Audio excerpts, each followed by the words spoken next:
For some time now, we have been analyzing the Queen's Indian, and we have had the White's fourth move, G3, in mind.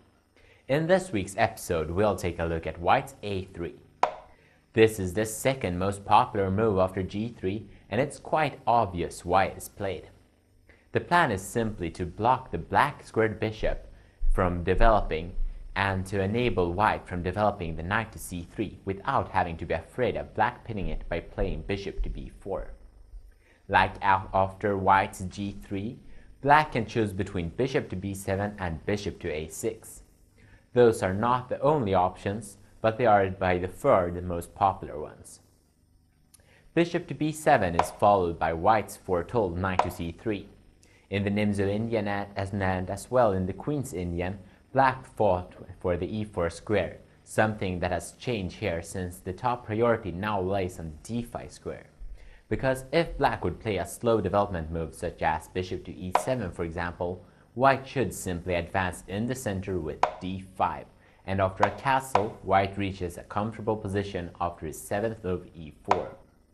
Before we leave this position, we notice that there are a lot of free black squares in the White position. This enables black to, instead of playing bishop to E7, to play G6, preparing to develop the bishop on G7 and to fight White in the center on the black squares.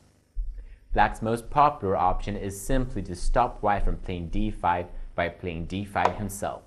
This move might seem awkward to play because of what it does to the bishop on B7, but allowing White to play D5 would be an even worse scenario for the bishop. And actually, this also strengthens the control over the E4 square. In this position, White has to choose between exchange on D5 and bishop to G5 and queen to C2. The exchange on D5 is the most common choice, and it leaves black to choose between recapturing with either the knight or the pawn. To take on D5 with the pawn is the more solid variation, and it often leads to long games where both sides fight for small positional advantages.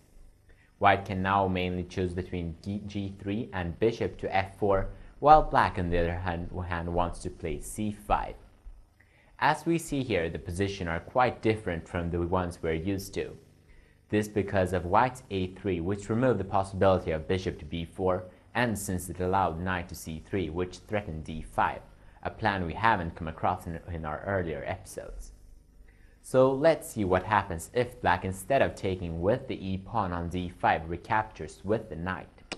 This is the more dynamic option, and this move will most likely open up for a fight for the initiative. Among others, White can play queen to C2 now, and aim on playing E4. You might wonder why White doesn't play E4 right away, and the answer is simply that black wins the E4 pawn after an exchange on C3, followed by bishop takes on E4. After queen to C2, black develops his bishop to E7, and after E4 an exchange on C3 follows. White has control over the center, but before black can try to fight back, he needs to castle kingside, which he does now, and White takes the opportunity to develop his bishop to D3, which is followed by C5. After White's castle kingside, we have reached a position where White is a bit more active in the center, but where black has a rather comfortable position himself. Because White's strong central pawn can always become easy targets, something White has to watch out for. A simple plan here would be to play queen to C8, threatening an exchange of pawns on D4, followed by queen exchange on C2. And if White would try to avoid this by playing queen to E2, black could play bishop to A6, exchanging bishops.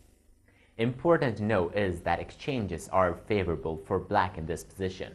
White needs his pieces to hold up his active position, while black's passive pawn moves have created a solid position for the endgame.